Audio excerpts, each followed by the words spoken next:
Hola a todos, bienvenidos a un nuevo video. Antes de comenzar con esta increíble historia de supervivencia, quiero pedirte un favor. Si disfrutas este contenido, no olvides darle like, suscribirte al canal y activar la campanita de notificaciones. Tu apoyo hace posible que siga trayéndoles estas historias. Y ahora sí, prepárate porque lo que estás a punto de escuchar te mantendrá pegado a la pantalla durante la próxima hora. Esta es la historia del Neptuno 7. El agua golpeaba contra el casco metálico con un sonido sordo y constante, como el latido de un corazón gigante. En las profundidades del Océano Atlántico, a 3.000 metros bajo la superficie, el submarino de investigación Neptuno 7 se deslizaba silenciosamente por la oscuridad absoluta. A bordo, 6 personas realizaban lo que debería haber sido una misión rutinaria de exploración científica. Ninguno de ellos imaginaba que las próximas horas pondrían a prueba cada fibra de su ser. El capitán Marco Reyes, un hombre de 52 años con más de 30 años de experiencia en navegación submarina, observaba los monitores con la concentración de quien ha visto el océano en todas sus formas. Su rostro curtido por años de servicio permanecía sereno, pero sus ojos grises no perdían detalle de cada indicador, cada luz parpadeante, cada sonido del submarino. A su lado, la doctora Elena Vázquez, oceanógrafa de 41 años, revisaba los datos recopilados durante el descenso. Su cabello oscuro, recogido en una cola alta, revelaba un rostro delgado de facciones concentradas. Llevaba 3 años planeando esta expedición. En la sala de máquinas, Luis Torres, el ingeniero jefe de 35 años, monitoreaba los sistemas de propulsión y energía. Era un hombre robusto, de manos grandes y callosadas, que conocía cada tornillo y cada cable del Neptuno 7 como si fueran extensiones de su propio cuerpo. Junto a él trabajaba su asistente, Javier Mendoza, un joven de 26 años en su primera misión de profundidad extrema, cuyos ojos brillaban con una mezcla de emoción y nerviosismo apenas contenido.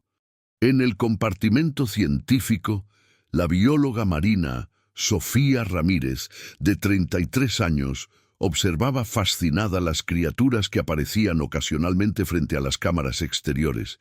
Cada descubrimiento la llenaba de asombro renovado. Completaba la tripulación el doctor David Chen, médico y biólogo de 45 años, responsable de la salud de todos a bordo, y también fascinado por las formas de vida extremófilas que habitaban estas profundidades. Todo marchaba según lo planeado hasta que sucedió. Primero fue un temblor, ligero, casi imperceptible, como si algo enorme se hubiera movido en las profundidades abisales. Marco frunció el ceño y miró a Elena, quien había levantado la vista de sus pantallas con expresión interrogante. Antes de que pudieran intercambiar palabra, los sensores sísmicos comenzaron a sonar con urgencia creciente. «Capitán, estamos detectando actividad sísmica importante», dijo Elena, sus dedos volando sobre el teclado. «La magnitud está aumentando rápidamente. Esto no estaba en los pronósticos». Marco no perdió un segundo. «Luis, prepara para ascenso de emergencia. Necesito potencia máxima en los propulsores». «Entendido, capitán», respondió Luis por el intercomunicador, y segundos después se escuchó el zumbido creciente de los motores, aumentando su potencia. Pero el océano es impredecible, y a 3.000 metros de profundidad la naturaleza muestra su rostro más salvaje. El segundo temblor fue violento, brutal. El Neptuno 7 se sacudió como un juguete en manos de un niño furioso. Las luces parpadearon, los monitores mostraron estática momentánea y el sonido del metal crujiendo bajo tensión extrema llenó todos los compartimentos. Sofía gritó al ser lanzada contra una pared de instrumental científico. David logró sujetarse de una barandilla justo a tiempo, y entonces vino el ruido. un estruendo que parecía provenir del mismo corazón de la tierra, seguido por un sonido que ninguno de ellos olvidaría jamás. El impacto de toneladas de roca y sedimento oceánico colapsando sobre ellos. ¡Deslizamiento submarino!, gritó Elena, aunque apenas era necesario decirlo. El submarino se inclinó peligrosamente hacia estribor mientras algo masivo, increíblemente pesado, comenzaba a sepultarlos. Marco luchaba con los controles, tratando de mantener la estabilidad mientras los propulsores rugían a máxima capacidad. «Luis, necesito más potencia». «Estamos al máximo, capitán. Los propulsores no pueden dar más sin sobrecalentarse». El Neptuno 7 se estremeció nuevamente, esta vez con menos violencia pero con una finalidad aterradora. El movimiento cesó abruptamente. El zumbido de los motores cambió de tono, convirtiéndose en un gemido agudo y desesperado. Y entonces, el silencio. Un silencio pesado, opresivo, interrumpido solo por el goteo de alguna tubería dañada y la respiración acelerada de 6 personas que acababan de comprender su situación. Marco intentó activar los propulsores. Nada. Lo intentó de nuevo. Los motores gemían impotentes, sin poder mover el submarino ni un centímetro. Miró los sensores externos y lo que vio confirmó su peor temor. El Neptuno 7 estaba completamente sepultado bajo miles de toneladas de escombros submarinos. «Reporte de daños», dijo con voz controlada, aunque su mandíbula estaba tensa. «Todos los departamentos». Luis fue el primero en responder, su voz llegando por el intercomunicador con un tono que intentaba ser profesional, pero no lograba ocultar la preocupación. «Sala de máquinas reporta daños moderados. Tenemos fugas menores en 3 conductos hidráulicos, sistema de enfriamiento comprometido al 60%, y los propulsores principales están bloqueados físicamente». «No podemos movernos, capitán». David habló a continuación. «Compartimento médico y científico. Un herido. Sofía tiene un corte en la frente. Nada grave. El equipo científico ha sufrido daños. Varios monitores rotos. Pero la estructura mantiene integridad». Marco respiró profundo y activó el comunicador general. «Atención, tripulación. Nuestra situación es crítica pero manejable. Estamos atrapados bajo un deslizamiento submarino a 3.000 metros de profundidad. Los sistemas de soporte vital están funcionando. Tenemos aire, tenemos energía y tenemos tiempo. Vamos a salir de esto». El silencio que siguió a sus palabras fue más elocuente que cualquier respuesta. Todos sabían que tiempo era un término relativo a esa profundidad. Elena fue la primera en hablar, su voz científica tomando control sobre el miedo que amenazaba con paralizarla. «Necesitamos hacer un inventario completo. Aire, energía, agua, alimentos. Y necesitamos establecer contacto con la superficie». Marco asintió, aunque su expresión era sombría. Intentó activar la radio de largo alcance. Estática. Probó las frecuencias de emergencia. Más estática. La boya de comunicaciones de emergencia, diseñada para liberarse automáticamente y flotar hasta la superficie en caso de desastre, no respondía. Probablemente había quedado aplastada bajo los escombros o su cable de liberación estaba cortado.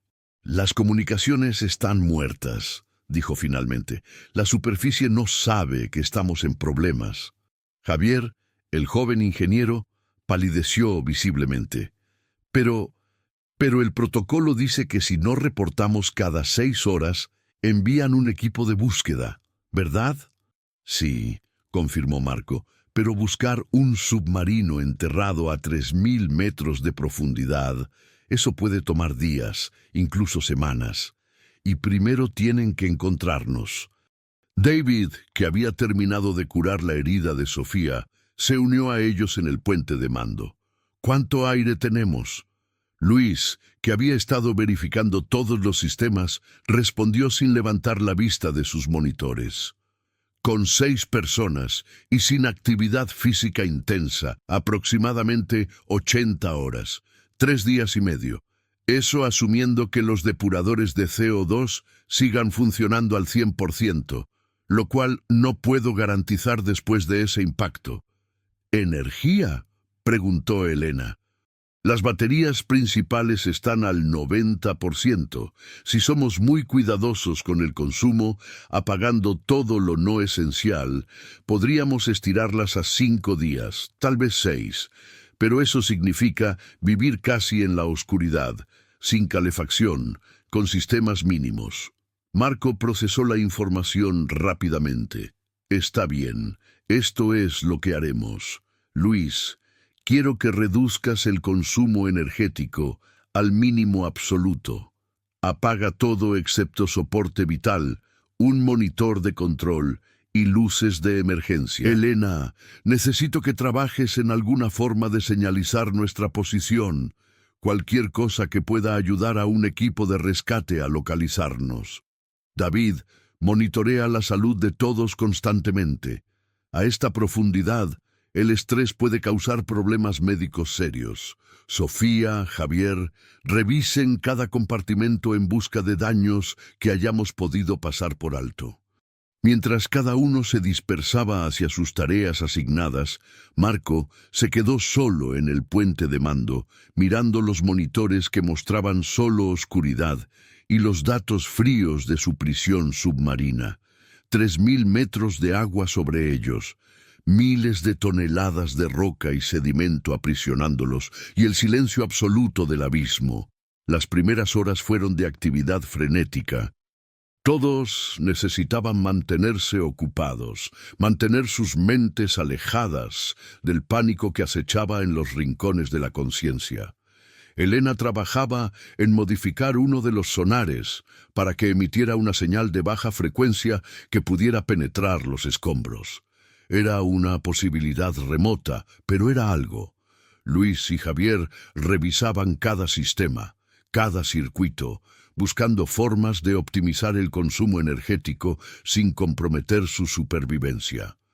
David preparaba protocolos médicos para las complicaciones que podrían surgir: hipotermia si la calefacción fallaba, envenenamiento por CO2 si los depuradores dejaban de funcionar correctamente, pánico y claustrofobia, inevitables en su situación. Sofía era quien más callada estaba. Mientras revisaba el compartimento científico recogiendo fragmentos de equipo roto, sus manos temblaban ligeramente. Era su primera misión de profundidad extrema, y aunque su preparación había sido exhaustiva, nada podía preparar realmente a alguien para esto. El peso del océano sobre ella era casi palpable, una presencia opresiva que parecía querer aplastarlos como un puño gigantesco. Fue David quien la encontró sentada en el suelo, abrazando sus rodillas, con lágrimas silenciosas corriendo por sus mejillas. «¡Hey!», dijo suavemente, sentándose a su lado. «Está bien tener miedo». No puedo dejar de pensar en ello», susurró Sofía. «Toda esa agua sobre nosotros, toda esa roca. Si el casco cede aunque sea un poco...» «El casco está diseñado para soportar presiones mucho mayores que esta. El Neptuno 7 es una de las máquinas más robustas jamás construidas. Pero no fue diseñado para estar enterrado vivo».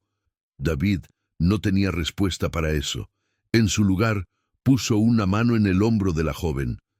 «Mira, no te voy a mentir. Nuestra situación es seria. Pero tenemos aire, tenemos energía y tenemos un capitán que ha sacado submarinos de situaciones imposibles. Y sobre todo, nos tenemos unos a otros. No estás sola en esto». Sofía asintió, secándose las lágrimas con el dorso de la mano. «¿Crees que nos encontrarán?» «Tienen que hacerlo. Somos 6 de las personas más valiosas en nuestros campos. No van a parar de buscar». Mientras tanto, en el puente de mando, Marco y Elena discutían opciones. «¿Qué posibilidades tenemos de cavar nuestra salida?», preguntó Elena, aunque por su tono era claro que ya conocía la respuesta. Prácticamente ninguna. No tenemos equipo de excavación, y aunque lo tuviéramos, no sabemos cuánto material nos está cubriendo.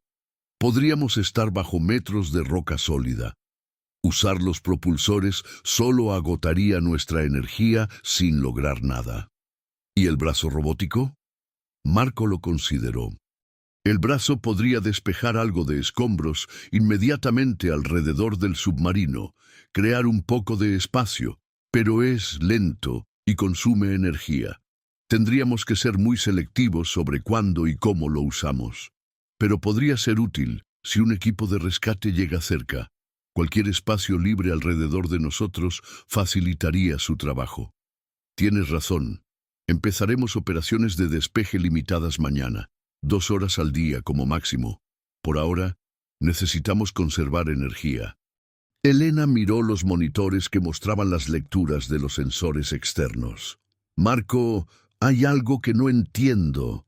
Los sensores de presión muestran que estamos experimentando presión ligeramente mayor de la esperada a esta profundidad, pero no es la presión aplastante que cabría esperar si estuviéramos completamente sepultados. Es como si hubiera espacios, bolsas de aire o cavidades en los escombros alrededor de nosotros. Marco se inclinó hacia los monitores, estudiando los datos. Interesante. Tal vez el deslizamiento creó una estructura de escombros irregular, no una masa sólida. Eso podría ser bueno para nosotros. Significa que hay espacios por donde una señal podría propagarse y por donde un equipo de rescate podría acceder más fácilmente. O podría significar que toda esta estructura es inestable, añadió Elena sombríamente. Un segundo deslizamiento podría colapsar esas cavidades y aplastarnos. El primer día pasó lentamente, cada hora marcada por la rutina que Marco había establecido. Chequeos de sistemas cada 2 horas, comidas pequeñas pero regulares para mantener la moral y la energía, períodos de descanso obligatorios, aunque nadie dormía realmente bien.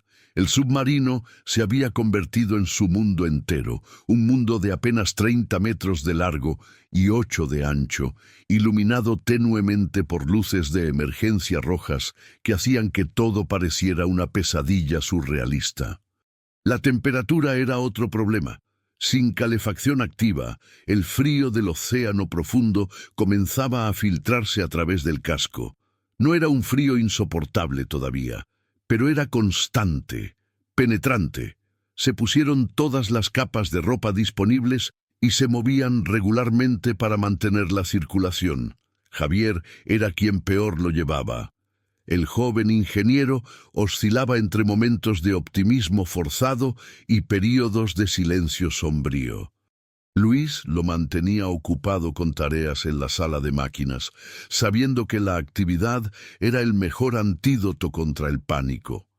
«Revisa los medidores de presión de los tanques de lastre», le instruyó Luis. «Y después verifica las conexiones de respaldo del sistema eléctrico. Quiero asegurarme de que, si algo falla, tengamos alternativas». Mientras Javier trabajaba, Luis observaba discretamente al joven. Había visto esa mirada antes, en marineros novatos, en su primera crisis real. El miedo era natural, pero el pánico podía ser contagioso y letal en un espacio tan confinado. La noche del primer día, si podía llamarse noche en la oscuridad perpetua del abismo, Marco reunió a todos en el comedor. «Sé que hoy ha sido difícil», comenzó, «y sé que los próximos días serán aún más difíciles, pero quiero que todos entiendan algo. No estamos sin esperanza. El protocolo de seguridad está diseñado para esto. En este momento, el Centro de Operaciones en Tierra ya sabe que algo está mal. Ya habrán activado protocolos de búsqueda y rescate. Barcos y submarinos de rescate están en camino». «¿Cuánto tiempo tomará encontrarnos?», preguntó Sofía, su voz pequeña en el espacio metálico. «No lo sé», admitió Marco con honestidad, «pero mientras tengamos aire, tenemos esperanza. Y tenemos aire suficiente. ¿Y si no llegan a tiempo? La pregunta vino de Javier, y el silencio que siguió fue tenso. Fue Elena quien respondió, su voz firme. Entonces, haremos durar nuestros recursos más tiempo. Hay técnicas de respiración que reducen el consumo de oxígeno. Podemos bajar más la temperatura para ralentizar nuestro metabolismo. Podemos entrar en periodos de descanso casi comatoso. Hay formas, pero no vamos a necesitarlas, añadió Marco con autoridad, porque nos van a encontrar. Ahora todos necesitan descansar. David, tú tienes el primer turno de vigilancia. Monitorea los sistemas y despiértame si cualquier cosa cambia. Esa noche, en la oscuridad roja del compartimento de literas, 6 personas yacían despiertas, cada una perdida en sus propios pensamientos. Sofía pensaba en su familia, en su madre que había llorado cuando se enteró de esta misión. Javier pensaba en su novia, con quien había planeado casarse al regresar. Elena pensaba en décadas de investigación, en descubrimientos que tal vez nunca vería la luz. Luis pensaba en su hija de 10 años, que lo esperaba en casa con un dibujo que había hecho de él como un superhéroe submarino. David pensaba en todos los pacientes que había salvado en su carrera, preguntándose si finalmente había encontrado una situación que no podía curar. Y Marco pensaba en cada decisión que había tomado, cada orden que había dado, preguntándose si podría haber hecho algo diferente para evitar esto. El segundo día comenzó con una crisis. Los sensores de CO2 mostraban niveles ligeramente elevados. Los depuradores químicos que eliminaban el dióxido de carbono del aire estaban funcionando, pero no al 100% de eficiencia. Luis y Javier pasaron 4 horas desmontando y limpiando los filtros, un trabajo delicado y crucial. ¿Cuánto tiempo tenemos si los depuradores fallan completamente?, preguntó Elena mientras observaba el trabajo. Luis no levantó la vista de los componentes que estaba inspeccionando.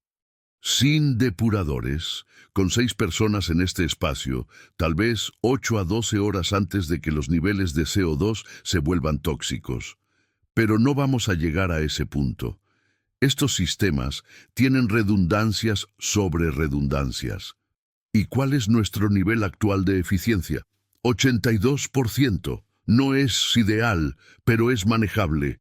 Estamos ajustando nuestro nivel de actividad para no exceder lo que pueden procesar. Mientras tanto, Marco había tomado una decisión. Activó el brazo robótico exterior y comenzó las operaciones de despeje limitadas.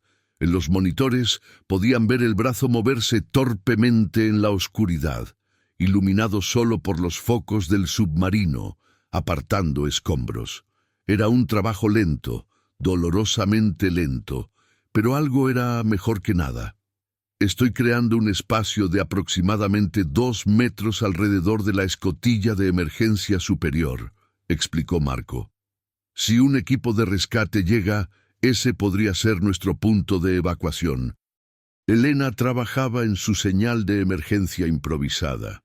Había configurado el sonar para emitir pulsos a intervalos regulares, un patrón que claramente no era natural y que cualquier equipo de búsqueda reconocería como artificial.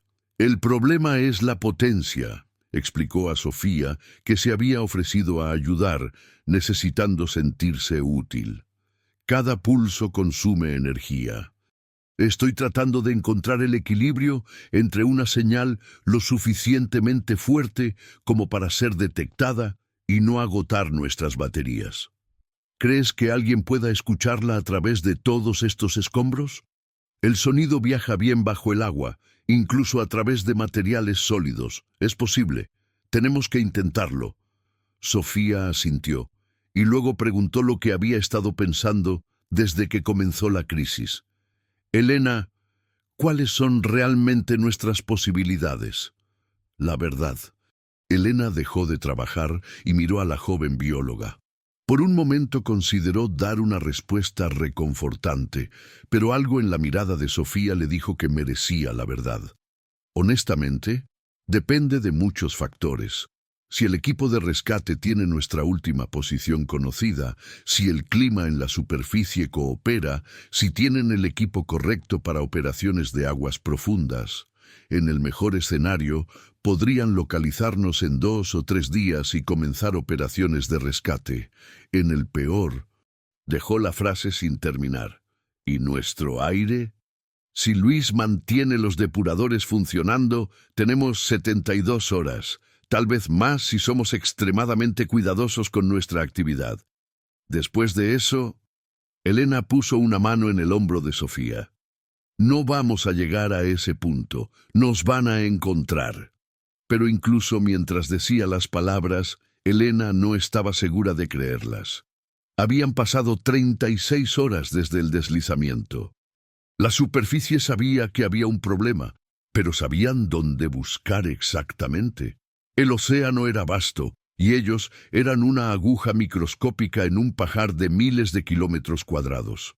El tercer día trajo una nueva revelación aterradora. Los sensores externos detectaron movimiento. ¿Qué es eso?, preguntó David, mirando los monitores sobre el hombro de Marco. Actividad sísmica menor. Pequeños ajustes en la estructura de escombros a nuestro alrededor. Marco mantuvo su voz neutral, pero su mandíbula estaba tensa. ¿Es peligroso? Podría serlo. Si la estructura de escombros es inestable, cualquier movimiento adicional podría causarnos problemas. Como si el universo quisiera subrayar el punto, el submarino se estremeció ligeramente. No fue nada comparado con el deslizamiento original, pero en su estado actual, cualquier movimiento era aterrador. Escucharon el sonido de roca raspando contra el casco exterior, un chirrido agudo que hizo que a todos se les erizara la piel. «Todos manténganse quietos», ordenó Marco. «No hagan movimientos bruscos». Durante 15 minutos que parecieron horas, permanecieron inmóviles, apenas respirando, mientras el submarino ocasionalmente se estremecía con microajustes en los escombros circundantes. Finalmente, el movimiento cesó. Luis revisó inmediatamente todos los sistemas. La buena noticia es que el casco mantiene integridad completa. La mala noticia es que algunos de los escombros que habíamos despejado han vuelto a caer. Estamos de vuelta donde empezamos con las operaciones de limpieza. ¿Y las comunicaciones?, preguntó Marco, aunque ya conocía la respuesta. Elena negó con la cabeza. Nada, ni siquiera estática ahora. Es como si estuviéramos en un vacío completo. Ese fue el momento, más tarde lo reconocerían todos, en que la situación realmente se hundió. No era solo que estuvieran atrapados, era que estaban atrapados en silencio total, sin forma de decirle al mundo exterior que estaban vivos, dónde estaban o cuánto tiempo les quedaba. Javier fue quien quebró primero. «Vamos a morir aquí abajo, ¿verdad?». Su voz era alta, al borde del pánico. «Nadie sabe dónde estamos, nadie puede oírnos. Vamos a quedarnos sin aire y vamos a morir aquí, enterrados vivos a 3000 metros bajo el océano». Luis se movió rápidamente hacia él. «Javier, cálmate». «No puedo calmarme. No puedes pedirme que me calme cuando estamos atrapados en un ataúd de metal». David estaba ya sacando un sedante del botiquín médico, pero Marco lo detuvo con un gesto. En su lugar, se acercó a Javier, mirándolo directamente a los ojos. «Escúchame, Javier, sé que tienes miedo, todos tenemos miedo, pero el pánico no nos va a salvar. La cooperación sí, tu habilidad como ingeniero sí. Cada hora que Luis y tú mantengan esos sistemas funcionando es una hora más que tenemos. Cada hora más es otra oportunidad para que nos encuentren. ¿Entiendes?». Javier respiraba agitadamente, pero asintió lentamente. «Ahora», continuó Marco, su voz más suave pero aún firme, «necesito que vuelvas a la sala de máquinas y verifiques los niveles de energía. Luis necesita tu ayuda. Todos te necesitamos». Tomó un momento, pero finalmente Javier asintió y se alejó con Luis, sus hombros encorvados, pero sus pasos más firmes. «¿Cuánto tiempo antes de que todos nos quebremos así?», murmuró Sofía.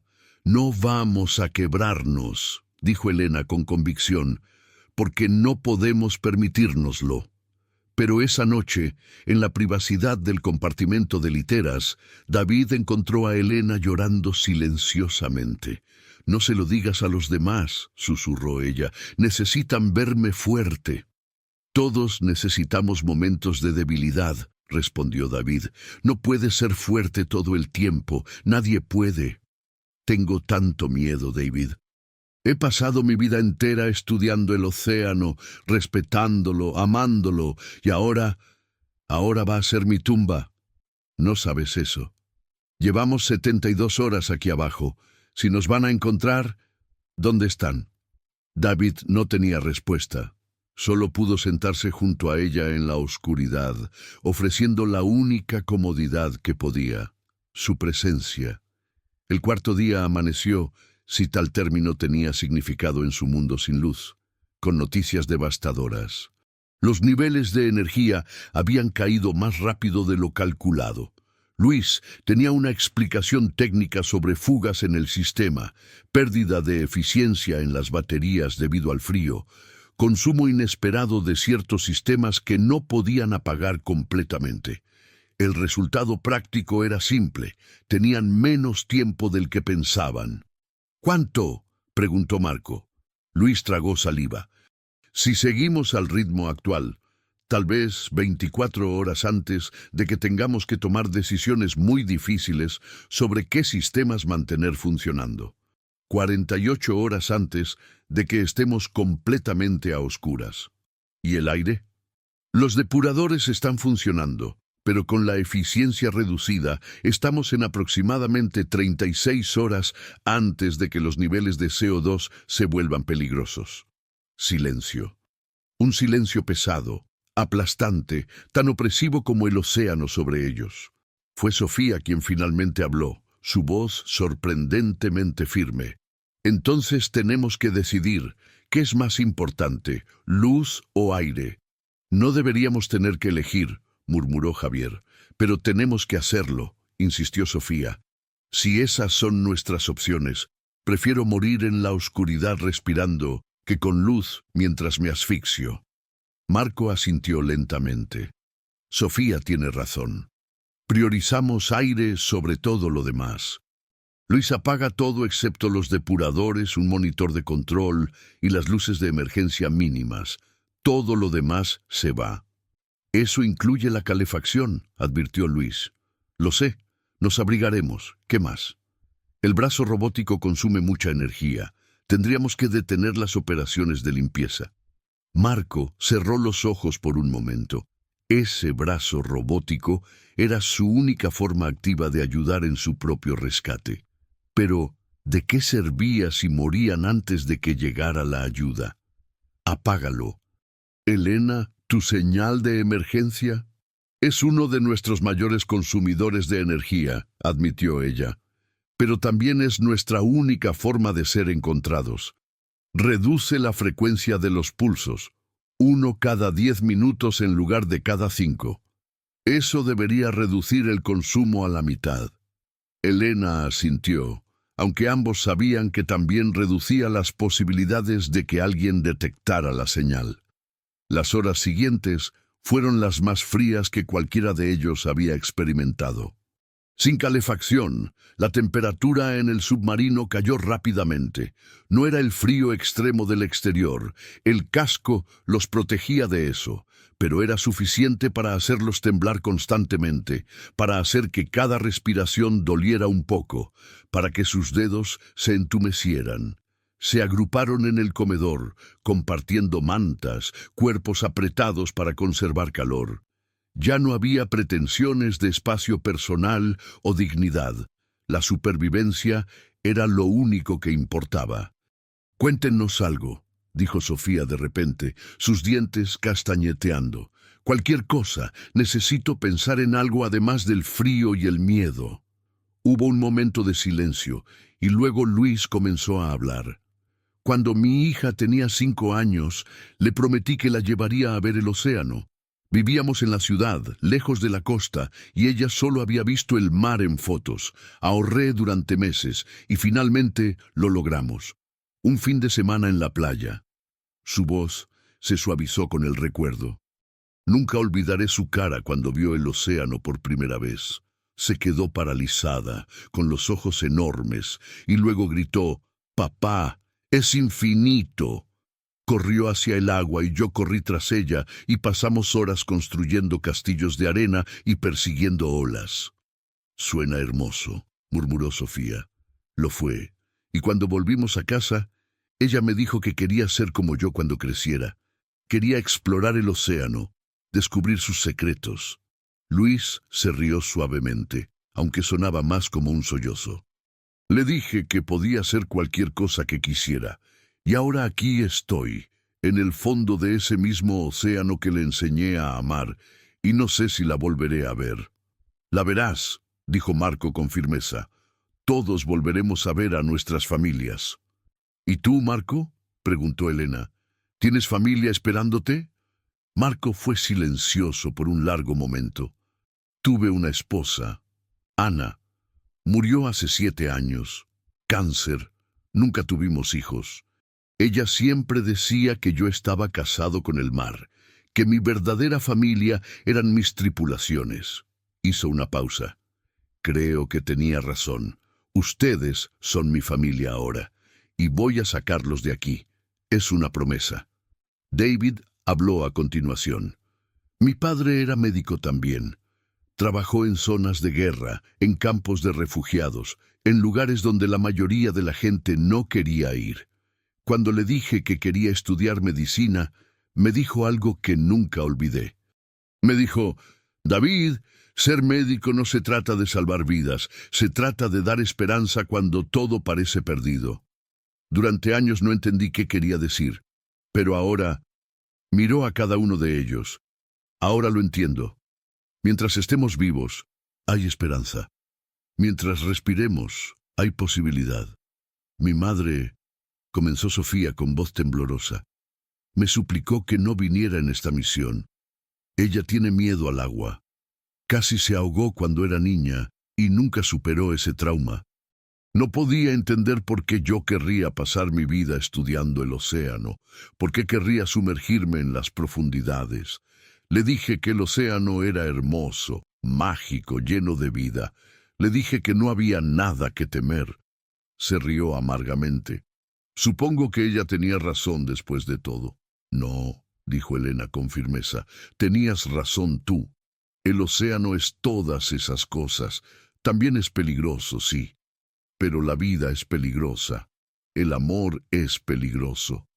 Todo lo que vale la pena tiene riesgos». Javier había estado callado, pero finalmente habló. «Tengo una novia, Carolina. Le iba a proponer matrimonio cuando volviera. Tengo el anillo en mi mochila, en mi camarote». Su voz se quebró. «No sé si alguna vez llegará a verlo». «Lo verá», dijo Luis, apretando el hombro del joven. «Vas a salir de aquí, vas a arrodillarte frente a ella y vas a tener una historia increíble para contarles a tus nietos». Mientras hablaban compartiendo historias, temores y esperanzas, algo cambió en el submarino. El aire se sentía menos opresivo. El frío, aunque seguía siendo intenso, parecía menos penetrante. No estaban solos en su miedo. Lo compartían, lo sobrellevaban juntos, y eso hacía toda la diferencia. Fue en medio de la noche del 4.º día cuando sucedió. Un sonido, tenue, casi imperceptible, pero definitivamente allí. Un ping metálico, rítmico, que resonaba a través del casco.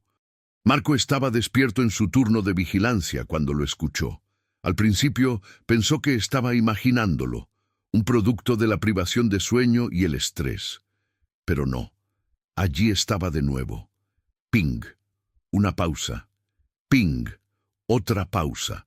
Se lanzó hacia los monitores de sensores. El sonar pasivo estaba detectando algo, una señal, no natural, artificial, rítmica, ¡Despierten!, gritó, su voz resonando por todo el submarino. ¡Despierten todos! ¡Hay algo ahí fuera! 5 personas se lanzaron desde sus literas, el sueño olvidado instantáneamente. Se apiñaron alrededor de los monitores, mirando los datos que Marcos señalaba frenéticamente. ¿Ves eso? Es un sonar activo. Alguien está buscándonos. ¿Estás seguro?, preguntó Elena, su voz temblorosa con esperanza apenas contenida. Completamente seguro. Ese patrón es un sonar de búsqueda estándar. ¿Hay un submarino o un vehículo sumergible ahí fuera? ¿Pueden detectarnos?, preguntó Luis. No lo sé. Dependemos de cuán cerca estén, de cuántos escombros haya entre nosotros y ellos. Marco ya estaba en los controles. Elena, activa tu señal de emergencia, máxima potencia. No me importa el consumo de energía ahora. Ya lo hago, respondió Elena, sus dedos volando sobre el teclado. Señal activa, máxima potencia. Si hay alguien ahí fuera, ahora deberían poder oírnos. Esperaron. Segundos que se sentían como horas. El ping del sonar externo continuaba, pero no había forma de saber si su señal había sido detectada, si alguien sabía que estaban ahí, vivos, esperando. Y entonces cambió. El patrón del sonar cambió. Se volvió más frecuente, más enfocado. Estaba convergiendo en su ubicación. «¡Nos oyeron!», gritó Sofía. «¡Dios mío, nos oyeron!». Por primera vez en 4 días hubo lágrimas de alegría en el Neptuno 7. David y Luis se abrazaron. Sofía y Javier lloraban abiertamente. Elena se había dejado caer en una silla, sus manos cubriendo su rostro mientras sollozaba. Marco, el capitán que había mantenido la compostura durante todo el calvario, se permitió una sonrisa. Pero la alegría fue breve. El sonar continuó durante 1 hora, acercándose cada vez más, y luego se detuvo. «¿Qué pasó?», preguntó Javier, el pánico regresando a su voz. Marco estudiaba los sensores con el ceño fruncido. Se detuvieron. «Están cerca, muy cerca, pero se detuvieron». «¿Por qué se detendrían?», preguntó Sofía. Fue Luis quien respondió, su voz sombría. «Porque llegaron a los escombros. No pueden acercarse más sin arriesgarse a quedar atrapados ellos también». El silencio que siguió fue devastador. Habían estado tan cerca, la salvación había estado a metros de distancia y ahora nada. «Esperen», dijo Elena de repente. «Estén callados». Todos obedecieron, contuvieron la respiración, y entonces lo oyeron.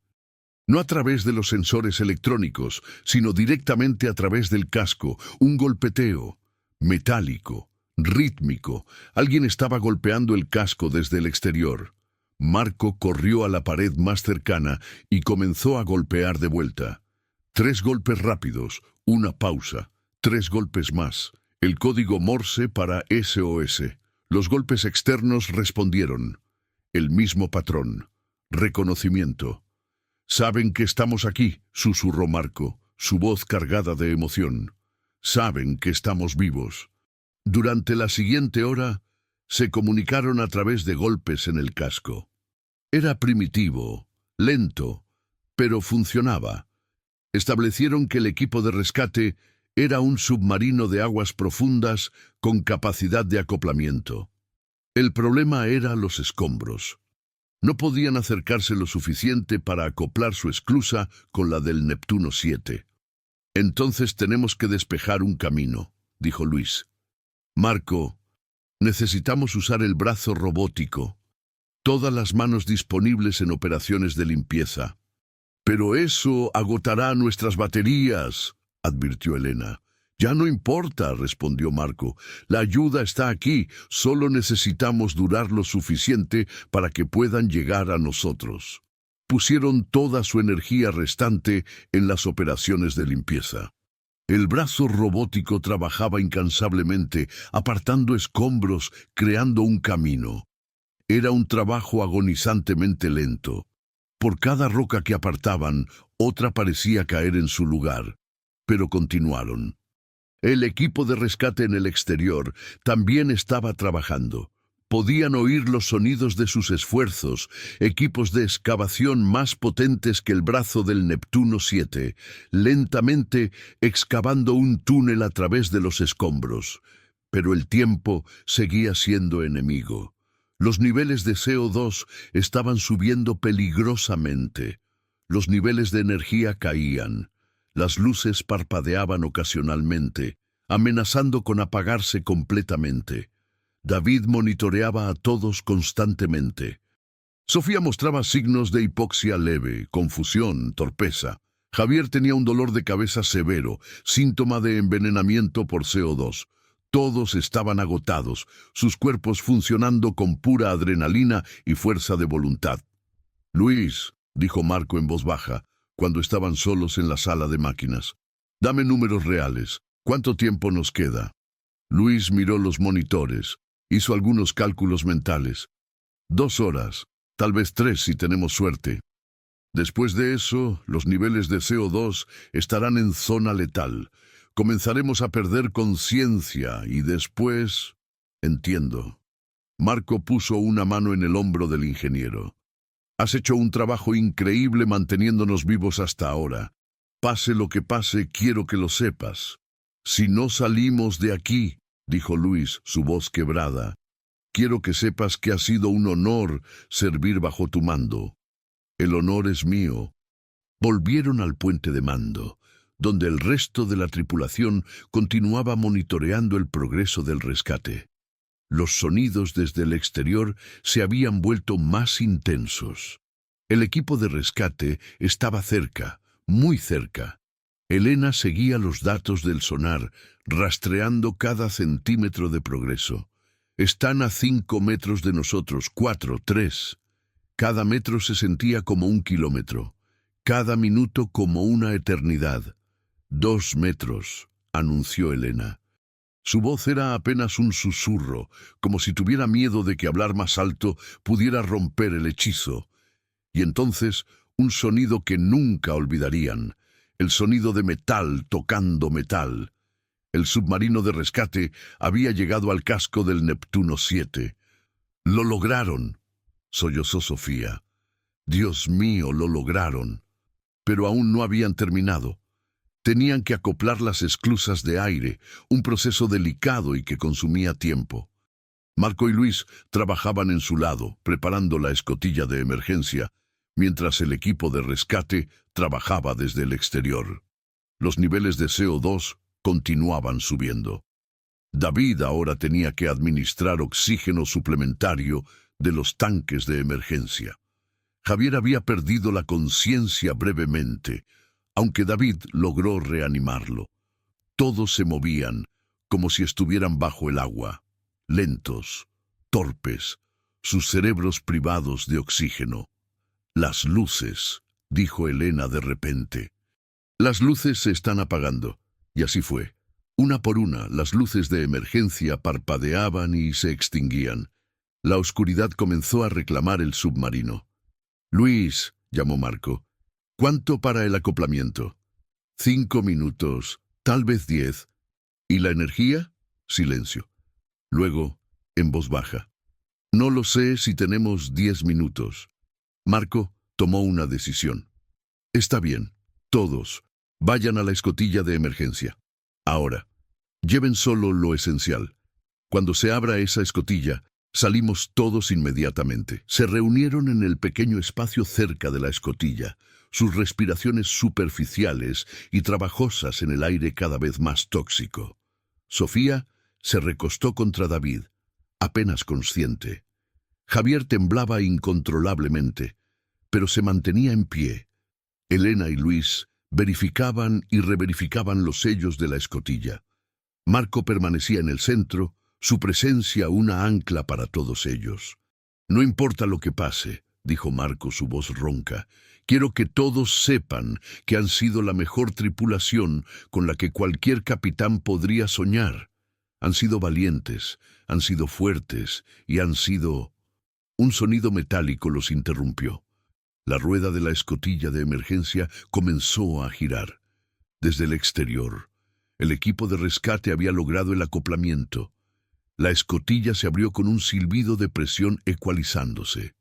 Luz brillante inundó el compartimento, cegándolos momentáneamente después de días de oscuridad. Aire fresco, gloriosamente fresco, fluyó hacia el Neptuno 7. «¡Vamos, vamos, vamos!», gritaban voces desde el otro lado. Manos se extendían, ayudándolos a subir. Sofía fue primero, prácticamente cargada por 2 miembros del equipo de rescate. Luego Javier, luego David. Elena se negó a irse hasta que todos los demás estuvieran seguros, y finalmente subió con la ayuda de Luis. Luis subió después, sus piernas casi cediendo en el último momento. Marco fue el último. El capitán siempre es el último en abandonar el barco. Mientras subía por la escotilla, echó un último vistazo al Neptuno 7, su hogar durante 4 días interminables, su prisión y su refugio. Las luces finalmente se apagaron por completo justo cuando cerraba la escotilla detrás de él. En el submarino de rescate, médicos trabajaban frenéticamente en los 6 supervivientes. Máscaras de oxígeno, fluidos intravenosos, mantas térmicas, los números vitales eran monitoreados, las pupilas revisadas, los niveles de gases en sangre analizados. «Todos van a estar bien», anunció el médico jefe finalmente. «Llegamos justo a tiempo. Literalmente, 5 minutos más y habría sido demasiado tarde». Mientras el submarino de rescate comenzaba su ascenso hacia la superficie, hacia la luz del sol y el aire fresco, los 6 supervivientes yacían en sus camillas, demasiado exhaustos para hablar, pero vivos, milagrosamente vivos. Sofía encontró la mano de David y la apretó. Javier sonreía débilmente, pensando en Carolina y el anillo que todavía estaba en su mochila, ahora perdida en las profundidades. Luis lloraba silenciosamente, pensando en su hija. Elena miraba a Marco, y ambos intercambiaron un asentimiento. Lo habían logrado. Habían sobrevivido. El ascenso tomó horas. Ascenso lento, controlado, permitiendo que sus cuerpos se ajustaran a los cambios de presión. Durante ese tiempo, durmieron principalmente, un sueño profundo y sin sueños, nacido de agotamiento absoluto. Cuando finalmente rompieron la superficie, era mediodía. El sol brillaba en un cielo azul perfecto. El mar estaba tranquilo, casi como un espejo.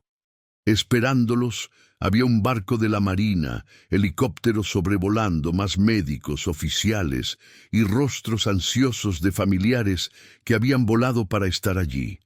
La escotilla del submarino de rescate se abrió y uno por uno emergieron. Débiles, pálidos pero vivos. La hija de Luis fue la primera en romper las barreras, corriendo hacia su padre y lanzándose a sus brazos. Luis cayó de rodillas, abrazándola tan fuerte como si nunca fuera a soltarla, llorando abiertamente. Carolina estaba allí para Javier. Cuando lo vio, gritó su nombre y corrió hacia él. Javier, olvidando su agotamiento, la levantó en sus brazos. En ese momento, allí en la cubierta del barco, con el sol brillando sobre ellos, sacó el anillo que de alguna manera había logrado guardar en su bolsillo en el último momento. «Cásate conmigo», dijo, sin preámbulos, sin discurso preparado. Ella dijo que sí entre lágrimas y risas. La madre de Sofía estaba allí también, su rostro una máscara de alivio y lágrimas. Madre e hija se abrazaron y Sofía susurró: «Lo siento, mamá. Tenías razón. El océano da miedo. Pero yo también tenía razón. Es hermoso». Elena y David fueron rodeados por colegas y amigos. Marco, sin familia esperándolo, fue abrazado por su tripulación. Todos ellos juntos. Las semanas siguientes fueron un torbellino. Interrogatorios, exámenes médicos, entrevistas con los medios. La historia de los 6 científicos que sobrevivieron 4 días enterrados en el fondo del océano capturó la imaginación del mundo. Fueron llamados héroes, aunque ninguno de ellos se sentía así. Solo se sentían agradecidos de estar vivos. Un mes después del rescate, los 6 se reunieron por última vez antes de regresar a sus vidas normales. Se encontraron en una pequeña playa, el mismo lugar donde Luis había llevado a su hija años atrás. Permanecieron de pie en la orilla, mirando el océano. No había miedo en sus ojos ahora, solo respeto y tal vez un poco de asombro. ¿Volverán a hacerlo?, preguntó Sofía. ¿Volverán a sumergirse? Hubo un largo silencio. Luego Marco habló. El océano casi nos mata, pero también nos dio algo. Nos dio perspectiva. Nos mostró lo preciosa que es la vida, lo fuertes que podemos ser cuando tenemos que serlo, lo importante que es la conexión humana. Miró a cada uno de ellos. Así que sí, volveré. Porque el océano es parte de mí, como lo es de todos ustedes. Uno por uno, asintieron. Luis, David, Elena, Javier y finalmente Sofía. Pero tal vez, añadió Elena con una sonrisa, la próxima vez revisemos 2 veces los informes sísmicos. Rieron, y el sonido fue llevado por el viento del mar, mezclándose con el rugido de las olas. Esa noche, mientras el sol se ponía sobre el océano, pintando el cielo en tonos de naranja y púrpura, los 6 sobrevivientes del Neptuno 7 brindaron. Por la vida, por la amistad, por el océano que los había probado y los había dejado vivir, y en las profundidades, a 3000 metros bajo la superficie, el Neptuno 7 yacía en silencio en su tumba de roca y agua. Un monumento a la supervivencia humana, a la voluntad de vivir y al espíritu indomable de aquellos que se atreven a explorar lo desconocido. La historia terminó, pero las lecciones permanecieron. En los momentos más oscuros, cuando todo parece perdido, la esperanza y la humanidad son lo que nos mantiene vivos. No el oxígeno, no la tecnología, sino nuestra conexión unos con otros, nuestra negativa a rendirnos y nuestra fe en que vale la pena luchar por el mañana. CTA final, últimos 90 segundos, y así termina esta increíble historia de supervivencia. Los 6 tripulantes del Neptuno 7 nos enseñaron que incluso en las situaciones más desesperadas, el espíritu humano puede prevalecer. Nos mostraron que juntos somos más fuertes que cualquier desafío que enfrentemos. Si esta historia te mantuvo al borde de tu asiento, te pido 3 cosas. Primero, dale like a este video.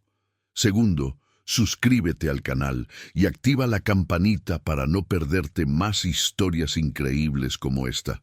Y tercero, comparte este video con alguien que necesite escuchar una historia de esperanza y supervivencia. Déjame en los comentarios qué parte de la historia te impactó más. ¿Fue cuando escucharon el sonar de rescate? ¿Cuando compartieron sus historias en la oscuridad? ¿O el momento final del rescate? Y si quieres más historias de supervivencia, aventura y suspenso, tengo una lista de reproducción completa que te dejará sin aliento. El enlace está en la descripción. Recuerda, no importa qué tan oscura parezca la situación, siempre hay esperanza. Siempre hay una razón para seguir luchando. Gracias por quedarte hasta el final. Nos vemos en el próximo video. Hasta pronto.